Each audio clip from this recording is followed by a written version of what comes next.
It was dark, rainy, and cold in New York City, and I hated it. I'd been living in Honolulu for the last 8 years, enjoying the beautiful weather. Now, I was in the back seat of a dirty taxi making my way from Kennedy Airport to a hotel in Midtown. But it was only for 2 weeks, then I could return to paradise. I could put up with almost anything for a couple of weeks. My publisher had ordered me to attend an awards ceremony to receive my acclaim. I'm a 58-year-old writer, and my third book had topped the bestseller list and was made into a movie that won an Academy Award. I had signed a 5-book deal for about $3 million, with the movie rights selling for even more, including a percentage of the box office. I was rolling in clover, definitely a happy camper, and in pretty good shape. I hadn't broken any mirrors lately, and while I always said looks weren't everything, it didn't hurt to be considered ruggedly handsome at 6 feet 2 inches, or so my PR lady said. My agent and publisher wanted me to attend the awards event, do a few book signings, and make the rounds of morning television shows. The publicity would help boost book sales, and I got a piece of those sales. Even better, my publisher was covering all my expenses. All it would cost me was a few weeks in this dreadful weather. It was March, and everyone knows that March isn't the best time to visit NYC. For the record, I write under the name Mindy Feisers, but my real name is Jack Harris. I was lost deep in thought about my next book when the cab slammed on the brakes. Anyone who's taken a cab in NYC knows to expect being jolted as your driver and another cab try to occupy the same space. This time, there was a thud, and my driver started yelling, presumably swearing in his native Middle Eastern language. He hopped out while I struggled to regain my composure on the seat. I looked around for the other cab but found none. Instead, I saw my driver huddled over a figure lying in a puddle of rain and slush by the curb. He had hit a pedestrian. A cop rushed across the street, talking into his radio while I got out to see what had happened. The pedestrian was a homeless person, one of NYC's many faceless individuals. The cop was administering first aid until the ambulance arrived while the driver kept yelling about his cab. Feeling helpless, I noticed the vagrant's possessions scattered on the pavement, having fallen from an overturned shopping cart. Maybe it was the nice guy in me or just a desire to keep warm, but I started picking up the items. One of the first responders handed me a pair of rubber gloves and warned me to be careful. As I rummaged through the belongings, I spotted a framed picture that caught my attention. It was a photograph from about 10 years ago featuring me smiling with my now ex-wife. I couldn't see the face of the homeless person, but the body appeared female. The ambulance arrived and quickly took her away. The cops began collecting the belongings and tossing them to the curb, one of them mentioning the need to find identification. "I think I know her," I offered. "She might be my ex." The cop and I moved to the back seat of the police car to fill out paperwork. We had been divorced for about 10 years. The last time I had seen her was in Rochester, New York, leaving the courthouse after our divorce was granted. She had requested the divorce, not because of infidelity, but due to her struggles with alcoholism. After almost 30 minutes of questioning, I finished with the police only to find the cab gone, replaced by a limo. Someone must have realized who I was, deciding that riding in a cab wasn't fitting for a famous author. I guessed my publisher had been notified. I wanted to sneak into town anonymously, avoiding all the reporters. In the beginning, when I had my first bestseller, the fame felt like a real ego boost. But by the time my third book was released, I had become a recluse. The constant invasion of my privacy grew old very quickly. I annoyed the limo driver when I ordered him to pick up the vagrant's belongings and put them in the trunk because we were going to the hospital to check on her condition. Now, limo drivers are considered the upper echelon of NYC's driving world, and he looked as if he were going to tell me where to stick my request. However, the 2 $100 bills in my hand changed his mind. Bribery always works in the city. Between the two of us, we made quick work of the cleanup, but the limo driver warned me I would be charged extra to clean his trunk once all this mess was removed. Typical of New York City. During the ride to the hospital, I sat back in my seat and thought back to the past. It had been 10 years since my divorce. The Cliff Notes version is simple. She was up to a quart of vodka a day. I told her to quit drinking and get help or else, but she chose the or else option. The lawyers made quick work of our joint bank accounts. It was the second marriage for both of us, and we both had adult children from our previous marriages. She had 2 married daughters. Her older daughter and husband were pretentious snobs that I couldn't stand. Her other daughter, Jackie, was the victim of hard luck. Her biological father favored the older sister and treated Jackie as an afterthought. Jackie was a good kid, but she was ignored by both her parents. When I married her mother, Jackie and I hit it off. I was the first adult in her family to treat her like a person instead of an afterthought. We became close, but despite my objections, Jackie married right out of high school and soon had 3 kids. I was never sure who caused the fights, but Jackie began to look like a punching bag once or twice a month. She kept saying she fell down, slipped on the ice, or walked into a door. You know, she had all the excuses. Her mother wouldn't let me get involved. Eventually, Jackie also started to drink.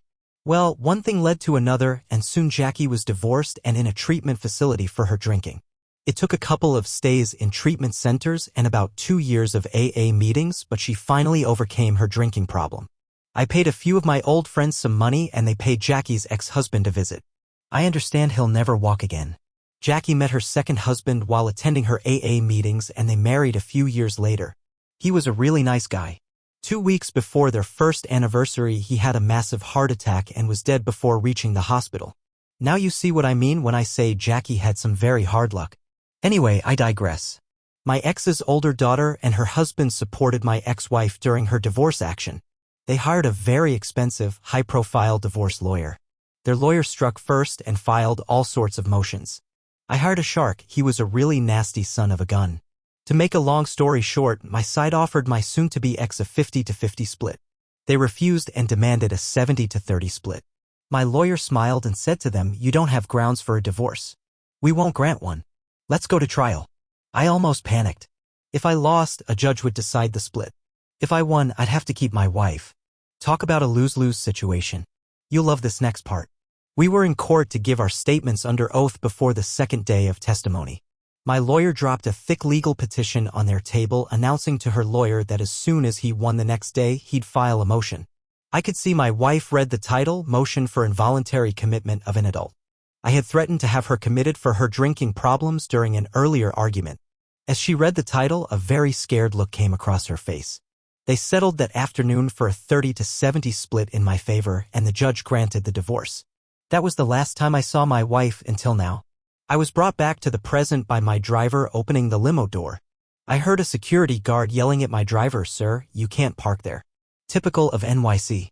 The driver paid no attention to the guard as he helped me out of the back seat. The guard got in the driver's face, yelling about towing and having the driver fired. My driver asked the guard, "Do you carry a gun?" "Well, I do, so back off before I beat you with it." The guard retreated back into the hospital. I guess my original $200 tip was paying dividends. I walked up to the admitting station in the ER. The clerk started asking me questions, beginning with a belligerent tone. "What do you mean you don't know about her health insurance? How do we get paid?" I noticed my latest book face up on her desk. I reached across and flipped the book over so that my picture on the dust jacket was visible. She paused and started comparing the picture to my face. "You're really him, Mr. Pfizer's," she said, and I nodded. She agreed to let me cover the costs by sending a bill to my publisher. Boy, they were going to be surprised when that bill showed up. I autographed her book for her. The doctor explained that my ex-wife had hit her head on the curb when the cab knocked her down, resulting in her coma. There appeared to be no real brain damage, but until she came out of the coma, there was no absolute certainty. "That's the good news," he said. "Do you know that she's probably struggling with alcohol dependency?" I did. That was the reason I divorced her. I wanted her to get help, but she didn't. "Her liver appears to be damaged from all the drinking," he added. "It looks like she's been drinking heavily for about 2 to 3 years. "No, doctor, it's been at least 5 years since I divorced her because of her drinking. So she's been at it for at least 6 years, but probably a lot longer." "Well, that makes it even harder. I'm not sure her body can handle the stress of detoxification, but we can't start trying until she comes out of the coma," the doctor continued. "Any more good news?" I asked sarcastically. "Yes, I'm sorry to say there is. We found an area on her left foot affected by a staph infection. We might need to amputate part of her foot." I was given some paperwork to sign that allowed them to take the necessary steps to save her. Hell, I thought I loved her once. Maybe this would help her. The doctor walked me down the hall to her room. There lay the woman I had spent 15 years of my life with. She was hooked up to a variety of monitors, and one of the orderlies was trying to wash her feet. He did not look like he was enjoying this assignment. I could smell her body odor the moment I walked in. I scarcely recognized my ex. Her soft brown hair was completely gone. The doctor saw me looking. When a patient has a serious case of lice, they shave their head and then bathe the person in an insecticide. In your ex-wife's case, they need to wash her 2 or 3 times a day until the lice are all gone. I looked at her. She appeared to weigh well over 200 pounds. At least she's been eating regularly, I thought. No, that's all fluid buildup. We suspect that her kidneys are failing, but the test results are not back yet. At this point in his explanation, the smell of urine overpowered the body odor in the room. The doctor turned to the orderly and said, "Get her cleaned up and the bed changed. I'll order a catheter." The doctor and I left the room. He went to the nurse's station and I headed to the elevators and my waiting car. The sour smell lingered in my nose as we drove away. I had no plans to return to that room ever. I had divorced her and there was no point in bringing up old memories. I did save the pictures and a few other personal things for her. They were put in her room. The rest was just glorified garbage and got tossed. My next 2 weeks in the city were hectic. I spent every afternoon and part of each evening sitting on a folding chair at a table autographing my book for fans. Actually, if it wasn't for the fact that my book kept falling asleep, I enjoyed meeting my readers. Their brief conversations kept me humble. After all, New Yorkers have a habit of telling it like it is. The mornings were reserved for TV talk shows and meetings with my publisher or agent. Somehow, the news shows picked up on the cab accident and my ex-wife became the subject of many questions. I suspected it was my publicist just doing her job. The story unfolded and was spun so that I looked like a lonely ex-husband caring for his addicted ex-wife. I had a very good publicist, that's why I suspected her. If they only knew, I thought. I hadn't stopped smiling since the judge signed my divorce decree. Only someone who had lived with an alcoholic can understand the pain of watching a loved one sink into the darkness brought by addiction. My publisher was ecstatic. Book sales were climbing because of all this free publicity. I was being portrayed as a genuinely nice guy caring for his ex-wife in her time of need, who had also been an author in another time and place. My book tour completed on an upbeat note. I had a contract for a 5-book deal and 2 of my previous books had movie deals. My publicist twisted my arm and made me pay one more visit to the hospital. At the hospital, when they led me to my ex-wife's floor, I was greeted by a couple of TV cameras, a bunch of print reporters, and some very irritated nurses. I held an improvised press conference outside her room. There were even some staged photos of me holding my ex's hand and kissing her forehead. "Suit up," my publicist whispered in my ear. "If I knew you were going to be such a ham, I'd have brought an onion so you could have cried too." Then she pinched me so I couldn't laugh and spoil the effect for the news cruise. That afternoon, I flew back to my home in Honolulu, my ex-wife soon forgotten. A couple of months passed since my NYC book tour, and I was well on my way to creating another blockbuster, or at least I hoped so, when my phone rang. I had been taking a break, sitting on my deck to gather my thoughts. The temperature was in the high 70s, with a gentle breeze blowing across the ocean from the west, typical Hawaii weather. My caller ID flashed an NYC number that I didn't recognize. "Hello, Minden Fisher speaking," I answered, opting not to use my real name. "We'd like to get a statement on your feelings now that your ex-wife has come out of her coma," said a brusque voice on the other end. The news reporters had found me. I remembered my ex and softened my tone. "You mean my ex-wife has recovered from her coma?" No one informed me. I mumbled to myself, trying to figure out how to handle this. "I'm going to hang up now and call her doctor." I called my publicist, Sue, to formulate a plan of action. We agreed it would help my image if I appeared to support my ex-wife in her recovery, anything to boost book sales.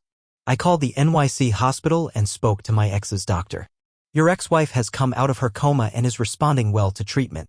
Her liver and kidneys are recovering from years of abuse. Her mind shows no signs of damage from her interaction with the curb, but it does show signs of damage from her long association with alcohol," he explained. His next question surprised me. "Where do you want us to send her for her next round of treatments?" "We don't do alcoholic recovery here." "How long do I have to find a place?" "We'd like the bed free by early next week." "I'll let you know where to send her," I said and hung up, passing the mess to my publicist. After all, this whole fiasco was her idea. I'll say one thing, Sue did a fantastic job. The next day's news shows reported author's ex-wife recovers. Of course, I had no clue what was going on, so I called NYC again. Sue explained everything to me. Mary, my ex-wife, was scheduled for treatment at a private rehab clinic in California for an initial 60-day stay, after which she would be reevaluated. The bad news? It would cost me at least $120,000 for the first 60 days. "There goes the royalty for my next book," I lamented, but I told Sue to start the process. "Minden, Mary doesn't even remember who you are. The drinking has affected her mind. She doesn't remember her daughters," Sue concluded sadly. "Katie and Jackie, I hadn't thought of them in years." I had to explain that I was Mary's second husband. She married right out of high school and had 2 children by the age of 20. By 40, she was a single parent with 1 child still living with her and 1 in college. I came into the picture when the younger girl, Jackie, was finishing high school. Later in her marriage, the older one was in the process of carrying on an affair with a coworker behind her husband's back. I got along well with the younger daughter. She was a pretty blonde with a great personality, though school wasn't her strong suit. After Mary and I divorced, Katie and her second husband paid all of Mary's costs up front. Jackie called to say she'd always remember me, but that her mother was her priority, which ended my relationship with my stepdaughters. Back to the new book business at hand, I gave a few phone interviews and then flew to LA for TV appearances. I was still being portrayed as the good guy in this ex-wife matter, and it positively affected my book sales. So much so that I was scheduled for another book tour by my publisher. I found myself signing books by day and trying to write at night in small motel rooms. If you're ever offered the chance to be on a book tour, refuse. You wake up in one city and go to bed in another, fueled by gallons of coffee, fast food, and rude people with no rest. After about 2 weeks, you don't even remember what city you're in without checking the schedule. It's a sad comment on our society, but all the stores and malls look the same. Maybe the plants are different or the Starbucks kiosk is in a different walkway, but all in all, if you've seen one mall, you've seen them all. So here I was, in front of a Barnes & Noble bookstore signing books and forcing a smile when I spotted a familiar face in line, my former stepdaughter, Jackie. I looked at my schedule and realized I was in my old hometown. I took one of my cards and handed it to an assistant, saying, "See that blonde in the red coat, about 20 people back in line?" "Yes, sir." "Hand her this card and say your stepfather would like you to call him on his cell phone. He'd like to meet for coffee. She won't recognize the name on this card otherwise." I watched as my assistant handed her the card and delivered my message. Jackie looked at him as if he was crazy, then turned to the front of the line where I was sitting. Her expression shifted from curiosity to amazement and tears filled her eyes. Clutching the card to her chest, she stepped out of line and nodded when she saw me looking. "She's a little young for you, Sue," my publicist commented. "Jackie's Mary's daughter," I replied, realizing the connection. I could almost see the light bulb going off in Sue's head as she contemplated our next move. A few hours later, my entourage and I were seated in a franchise Italian restaurant waiting for Jackie to arrive. I chose a corner table facing the wall to avoid interruptions from fans. I had experienced perfect strangers pulling up a chair to discuss my latest book as if it were a true story, which could be quite intrusive. Our waitress informed me that the rest of my party had arrived, but that there were too many to fit at our table. Soon after, we were escorted into a small private dining room. I was immediately embraced by my stepdaughter and her children. My youngest granddaughter, with her exuberant energy, squeezed me tightly, followed quickly by her older brother. Finally, Jackie stood before me, tears in her eyes, a handkerchief in her grasp. She wrapped herself around me and I held her tightly, feeling her body shake with sobs as she buried her face in my shoulder. "Hi honey, I've missed you," I whispered. "Your family looks wonderful. Please call me Minden. I'll explain everything later." "I don't care what you want us to call you," she replied. "Just don't ever leave us again. You're the only parent I have now." I was taken aback. "No, I'm not. I found your mother. She's in a difficult situation in New York City." We took our places at the table and began a long overdue family reunion. Jackie's kids shared stories of their lives. Her eldest son, Brian, was the assistant restaurant manager in training. Her daughter was living with a friend while attending junior college. Jackie lived in a small house in the city, working split shifts as a waitress to make ends meet. As we caught up, I shared my journey over the past decade, from my move to Honolulu to my rise as a published author. I also wanted to understand more about Mary, my ex-wife, and how she had ended up in her current situation. Jackie explained that her sister, Katie, and her husband had placed Mary in an adult care facility, taking control of her assets. At just over 40, Mary looked much older due to her heavy drinking. 2 years later, Jackie found out during a visit that Mary hadn't been seen for over a month. The police could only offer limited help since Mary was an adult and considered capable of making her own decisions. I shared what I had witnessed when I found Mary in New York City, her struggles with alcoholism, the damage to her liver and kidneys, and her recent coma. The mood at the table shifted as my family listened intently. I explained the treatments Mary was undergoing and the doctor's optimistic outlook regarding her recovery, although visits weren't permitted for a few months. As we were wrapping up, I took Jackie aside. "I need a personal assistant for my tour and the next book. I'll double your waitressing salary." She hesitated, considering the offer.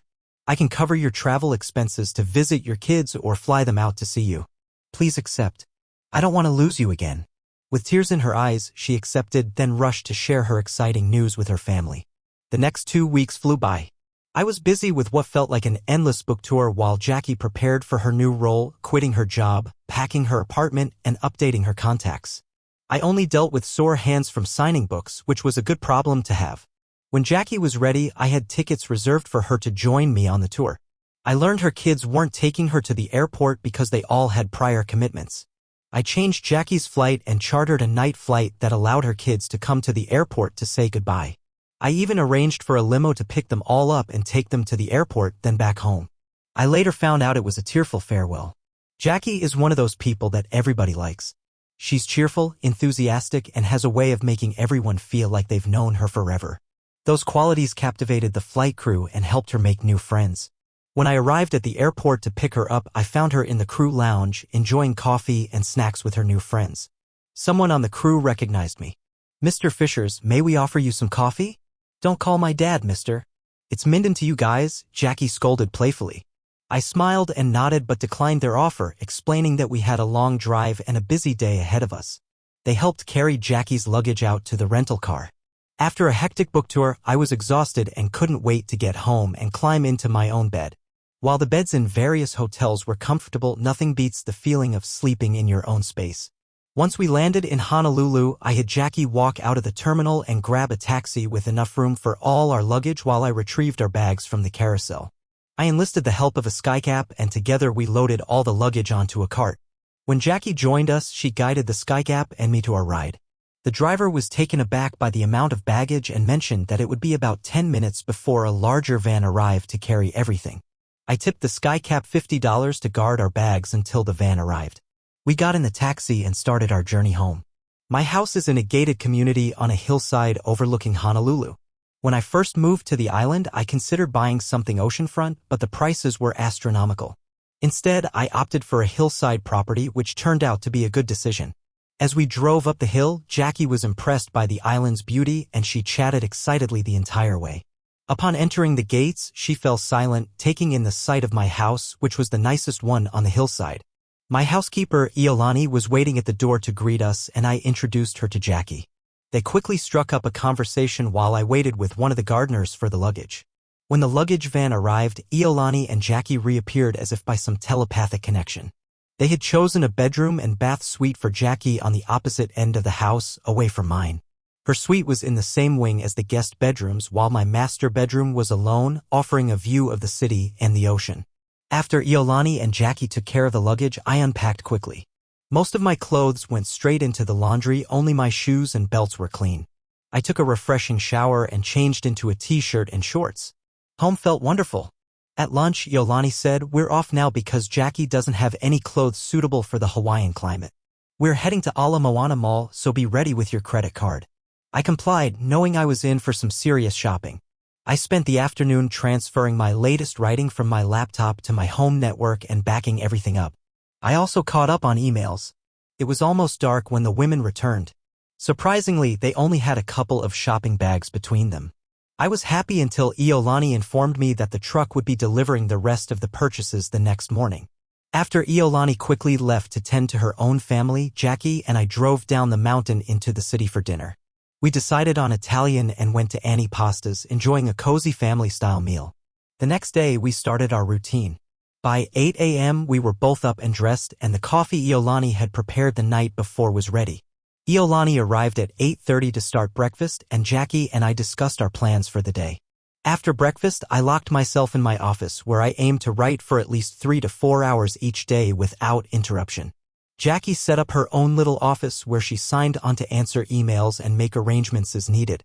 She also took charge of the phone. This arrangement worked well for us as Jackie was quite capable and resolved 95% of her tasks without needing my help. The only tasks I really had to focus on were the corrections requested by my editor. If I could have figured out a way to delegate that, I would have, allowing me to devote more time to writing. I enjoyed writing, but not the corrections. Sometimes my timelines got a little confusing. After all, having some characters with children before they were born might confuse readers. About a month later, my comfortable routine was interrupted by Jackie knocking on my door. There's a doctor on the phone. He wants to talk to you about Mom. Her voice sounded scared. I took the call, fearing the worst. Mary's treatment is progressing. How soon can you come into my office? The doctor asked. I live in Hawaii. How long before I can get there? I replied. You're 4,000 miles away and I have a book in progress with deadlines to meet. Can't we do this over the phone? No, he said. She's making progress and I want her to meet you again. Okay, I'll have my PA set the trip up and get back to you. Should my PA accompany me? Why shouldn't she? He asked. Good point. I'll decide whether or not to let them meet after I talk to my daughter. I hung up and planned to walk down the hall to Jackie's office. When I opened the door to my study, I found Jackie sitting on the floor, knees drawn up to her chin, looking like a scared little girl. I dropped down next to her. It wasn't bad news. She's making progress and he wants her to see me. Please set up a trip for us, she pleaded. Of course I wouldn't deprive you of a chance to see your mother. So get started. The sooner you make the arrangements, the sooner we'll be there. With tears in her eyes and a smile on her face, she ran back to her office. At lunch, she asked, is tomorrow too soon to leave? I've got all the reservations made. No, honey, I'll have Iolani start packing this afternoon. Her face lit up like a 1,000-watt light bulb. We caught an 8 a.m. flight to the mainland the next morning. After landing in LA, I arranged to have our luggage delivered to our hotel and grabbed a rental car. Jackie and I set off on the long drive north to the clinic. As we approached the sanatorium, Jackie grew quieter. When she saw the wall and the gate, she began to cry softly. The doctor met us at the entrance, casually dressed in jeans and a golf shirt. As I looked around, I noticed that everyone else was also dressed casually. During the introductions, the doctor handed us visitor badges and said, "Hello, I'm Bill Kelly. Please join me in my office to discuss Mary's progress and further treatment." Jackie was openly crying by now. Jackie, you can stop crying now. I'm not going to give you any bad news. Your mom is doing well considering how much she abused her body. Health-wise, she's doing as well as can be expected. We estimate she has been an alcoholic for most of her adult life. The woman you both knew is not who she actually is. Her personality was affected by her drinking, he continued. Physically, her body has healed as much as can be expected. Both her liver and kidneys are functioning at a reduced level, but if she stays away from alcohol, she can have a normal life. We've gotten her weight to near normal. Mentally, however, that's another question, and that's why we are here today. She's shown reduced brain function. The old saying about drinking killing brain cells applies to her. We have her functioning as an adult. She can feed herself, dress herself, and complete basic functions, but she has no memory of past events. As far as she's concerned, her life started one morning when she woke up here. Jackie reached over and took my hand, squeezing it a little too hard for my comfort. The doctor noticed but continued speaking. We found 2 framed photos among the items sent to us from New York. One is a photo of you and Mary at a formal event, and the second is of you, Jackie, and 2 small children. We put both pictures on the desk in Mary's room, but she ignored them until about 2 weeks ago. On that day, we found her sitting in her chair holding both pictures and rocking back and forth. I talked to her about the pictures, and all I got from her was that they must be important, but she couldn't remember why. That's why I called you. We need to see if we can jog her memory, and that's where you two come in. We spent the next hour discussing strategy and what Mary's possible reactions might be. At one point, all the coffee I had drunk wanted out, and Bill joined me as we stood. Okay, Minden, what's the problem? I can see you're not thrilled. I hate her, Bill. I would have been perfectly happy to never see her again. You see, my publicist in New York promoted this whole situation to boost book sales. The only good thing that has come from all this is that I have Jackie living with me and working for me.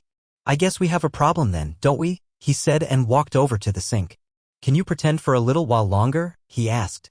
I don't see any other choice, I replied. Thanks. I'll work out an exit strategy for you when the time appears right.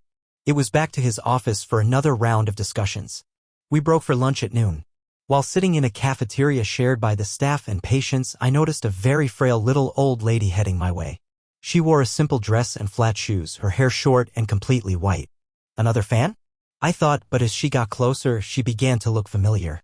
Excuse me, but do I know you? I asked. They tell me my name is Mary, she replied. Just then, I heard silverware hit the floor and then Jackie's voice, Mom, is that really you? Jackie lost all control, grabbing her mother and breaking down in tears. Poor Mary just stood there, seemingly confused but enjoying the attention. Bill injected himself into the reunion and led us back to his office. Mary and Jackie never let go of each other's hands for the rest of the afternoon. I stayed quiet. When Mary began showing signs of confusion, Bill suggested she return to her room to rest. Mary still wouldn't let go of Jackie's hand, so we all walked to her room together. In Mary's room, I noticed a small writing desk with Jackie's picture on it and wondered where mine was. I spotted it on her bedside table, tilted so she could see it from her bed.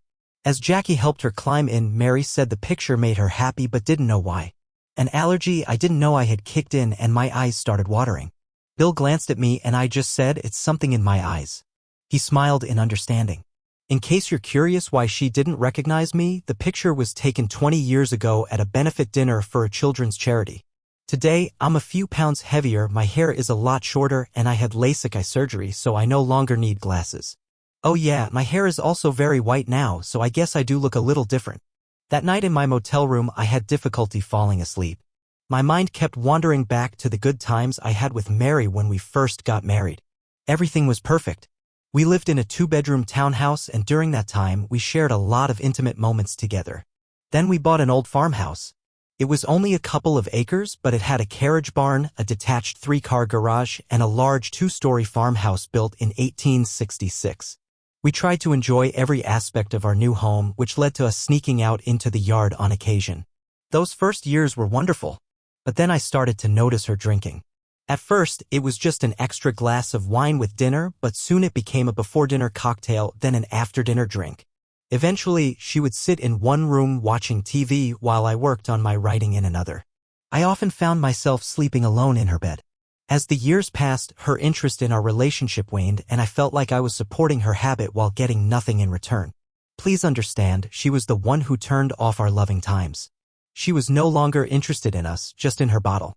That was how the last 10 years of my marriage went. My accountant warned me to start planning for what was likely to happen, so I set up hidden accounts for any extra income. I moved a lot of my finances offshore and invested in a car wash with a friend who needed a diversion from his wayward wife. Car washes are great businesses, mostly cash and no receipts. A lot of that income went south into my offshore accounts. After my partner died, his cheating widow had to sell the business. Actually, that wasn't so bad because it resulted in another large cash transfer for me. I managed the sale, and she ended up getting 50% of the book value plus another 50% under the table. If she hadn't been so difficult to deal with, I might have made it a fair sale, but her long-term boyfriend was coaching her on how to handle things. He ended up screwing her out of about $250,000 and then disappeared. My next venture was in food service, another all-cash business. I managed to hide about $25,000 a year from something I did only on weekends and a few holidays. Plus, during the auctions, both the buyers and staff had to eat, so I had a captive audience for my business. Eventually, the company I worked for was bought by a larger firm. I was offered early retirement with a nice bonus. I took the money and ran. The only problem was that now I was home 24/7 with my wife, the drinker. When I was out working 6 or 7 days a week, I could put up with her drinking, out of sight, out of mind. But being home all the time was different. Now things had to change. I started putting pressure on her to stop drinking, but that backfired, and I was served divorce papers. To keep it simple, I won, and I've been walking around with a smile on my face for the last 10 years. To make things even better, my book started selling, and soon I was a multimillionaire. It wasn't like winning the lottery because I still had to work for it. But now here I was, facing my ex-wife again, and I thought about just walking away, but I'd probably lose Jackie and her kids. I like being back in their lives. I knew that if I abandoned Mary, word would get out and my book sales would drop, forcing me to stay the course. On the bright side, as long as she was 4,000 miles away, I could put up with her. But fate was not on my side. We stayed at the sanatorium for almost 2 weeks before I could create an excuse to leave. While I hated deadlines, this time I used them to my advantage and returned to Hawaii to finish my book. During our time at the clinic, Jackie did everything she could to help her mother recover her memories while I stayed in the background, keeping my mouth shut. Bill kept giving me dirty looks but never said anything. It took about another month to finish my book and get it approved by the publisher. Of course, I had to go on the pre-release book tour, and Jackie was still at the clinic. The first couple of appearances went smoothly until someone asked about my wife. One little old lady in the back stood up and asked, "How's your wife doing?" That question opened the floodgates, and I was bombarded with inquiries about Mary's progress for weeks. My publicist coached me on my responses, even how to make my voice break as if I were trying not to cry. The first printing of my newest book sold out in just over 3 weeks, and my older books went into another round of printings. I was making money hand over fist and felt happier returning from the tour than I ever had before. But fate struck again when I arrived home, greeted by Iolani, Jackie, and Mary at the front door. After hugs, Jackie said, "Dr. Bill suggested Mom move here with us. He feels that a normal home environment will help her recover." I thought, I'm going to get that guy. I told her she was always welcome. I watched as she followed Jackie around like a lost puppy for the next week. My heart broke because the strong, willful beauty I once fell in love with was now a shell of her former self. I missed the old Mary. She was a lot of fun and brought joy to my life. I called Dr. Bill to express my frustrations, jokingly suggesting I hire a hitman in California. He laughed and explained why he thought Mary could be helped by staying with us. By the end of our conversation, I found myself agreeing to his plan. My job was to bond with Mary and help her regain her confidence. It all started when Jackie and Iolani went to the mall together, leaving Mary in my care without telling me. I was hard at work in my office when I needed a bathroom break. I opened the door to find poor Mary sitting on the floor next to my door, trembling in fright. I sat down beside her and asked, "Why are you so scared?" "Because I thought I was alone again." "I don't want to ever be alone again." "You're not alone. I'm here, you just need to knock," I replied. But Jackie told me not to bother you if the door was closed.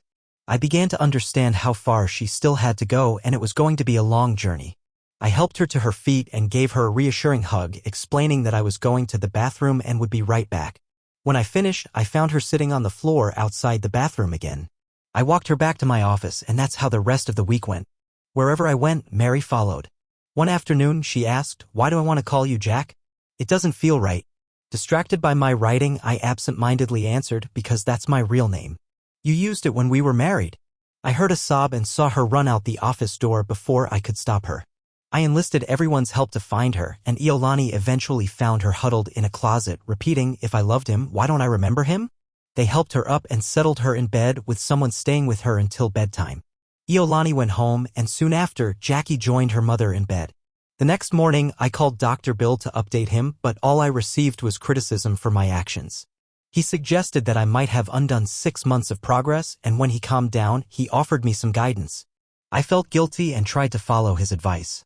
Whenever I was with Mary, I was to gently touch her, hold her hand, or put my arm around her.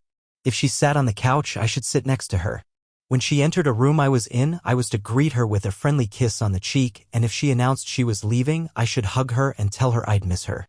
One night, a particularly nasty thunderstorm rolled in, waking me with a loud clap of thunder. I realized someone was in my room, and the next flash of lightning revealed Mary standing by my bed. In a small voice, she said, "Please hold me, I'm scared." I sat up and opened my arms to her, and that's how I woke up the next morning with her curled up beside me. When Iolani saw Mary leaving my room the next morning, she shot me a disapproving look. "She was scared by the storm last night," I explained. From that night on, Mary slept in my bed, and it felt comforting to have her there. We shared only a simple goodnight kiss, which seemed to calm her. Jackie, however, was a different concern. While she was happy that her mother found comfort with me, she worried that the reasons for our divorce would resurface. Jackie spent a lot of time on the phone with Dr. Bill. One morning, my private line rang. "Minden, this is Bill. What's Jackie's problem?" I explained Mary's new sleeping arrangements and Jackie's withdrawal from me. "If I can't bring her out of her funk, you'll need to send Jackie to me. If she indicates that she wants to see me, don't question her, just buy the ticket." We agreed to touch base again next week to review Mary and Jackie's progress. That night, as we lay in bed, Mary took a bold step. "I remember we got divorced, but not the reason. Why don't you have another woman in your life?" I answered truthfully, "Because I haven't found anyone who could measure up to you." She turned to face me, wrapped her arms around my neck, and kissed me. This kiss fell deeper than friendship. "I'm not sure, but I think I love you too," she replied. That night, we slept face to face for the first time, her smile softening the moment. As the months passed, Mary began to regain her confidence, walking with her head held high and even gaining some weight from Iolani's cooking. I had a small exercise room set up in the lower level of my house, and soon Mary started joining me. At first, she only watched, but then she began to walk on the treadmill. I showed her how to use the machine, and though she only managed 5 minutes at first, we worked on her endurance together. At night, I would help massage her sore leg and back muscles through her nightgown, and each night, I placed a gentle kiss on the back of her neck as a signal that I was done. One night, Mary asked, "When I start exercising my upper body, will you massage that too?" If you'd like, Mary, I'd be happy to. She started using the Cybex equipment in my gym, and though it was challenging at first, her determination showed as she made progress. Soon, she was exercising for an hour alongside me, proud of her accomplishments. One morning, I awoke to find her curled up against me again. I tried to get up without waking her, but when I heard her say, "Good morning, husband," I realized I had failed. After my bathroom routine, I returned to bed. "When did you remember we were once married?" I asked. "I didn't remember. It just feels right when I'm in your arms," she said. From then on, her recovery accelerated. One day, Jackie found Mary crying, and they shared a heartfelt moment together. That night, as Mary prepared for bed, her memories returned. We made love for much of the night, and the next morning, we missed breakfast. Nearly a month later, Mary woke me from a deep sleep, crying, "Please forgive me for driving you away. I'll never drink again." She had finally recalled the reasons behind our divorce, and we shared a good cry together, promising to love and cherish each other forever. I had the love of my life back, and she was regaining her memories. As Mary returned to me, my feelings of vengeance toward her self-centered eldest daughter and her husband resurfaced. I reached out to childhood friends, and about 6 months later, I learned that the older daughter and her husband had died in a car accident due to brake failure. I chose not to tell Mary or Jackie about their deaths. Almost 3 years later, I noticed that Mary was experiencing pain. She often held her stomach. The doctors confirmed my fears: her liver was failing. The years of alcohol abuse had finally taken their toll. I pulled every string I could to get her on a transplant list, but the doctor explained that she wouldn't live long enough to reach the top. She had less than a year to live. Mary's brain never fully recovered, having lost too many brain cells to her drinking. When someone asked her a question, there was often a noticeable pause before she responded. There were times when she would look at me and say, "There's something I feel I should remember, but I can't," followed by tears or frustration. I would hold her, trying to ease her pain. At times, I attempted to reconnect intimately with her. While she never outright refused me, she also didn't actively participate. Most nights, I simply held her, reminiscing about our earlier and more joyful years, struggling to find comfort in sleep. One night, as we cuddled in bed, I heard her soft voice praying, "Thank you, God, for letting me have Jack back. When I die, can I wait for him to join me?" She passed away quietly in her sleep a few weeks later.